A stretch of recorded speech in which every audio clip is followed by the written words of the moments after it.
Hi friends, Mahalakshmi టెంపుల్కి వచ్చాను. చూడండి, ఇప్పుడు మీకు చూపిస్తాను. ఏళ్ళు చెప్తున్నా, చూస్తున్నారా ఫ్రెండ్స్? చూడండి ఫ్రెండ్స్, చూస్తున్నారు ఫ్రెండ్స్, ఇక టెంపుల్ వచ్చాం. చూడండి ఫ్రెండ్స్, ఇప్పుడు లోపలికి ఎంటర్ అవుతాం. ఫ్రెండ్స్ అందరూ మహాలక్ష్మి టెంపుల్కి వచ్చారు. ఇది మహాలక్ష్మి టెంపుల్, అందరూ దర్శనం చేస్తున్నారు. కోలాపూర్ మహాలక్ష్మి టెంపుల్. చూడండి ఫ్రెండ్స్, లోపలికి ఎంటర్ అయ్యాము. ఫ్రెండ్స్ లోపల సార్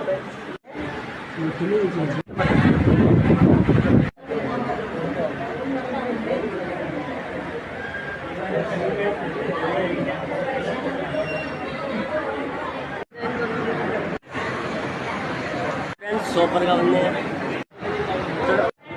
చూడండి ఫ్రెండ్స్, మొత్తానికి అయితే దర్శనం అయిపోయి వచ్చేసాము. చూస్తున్నాం మహాలక్ష్మి టెంపుల్.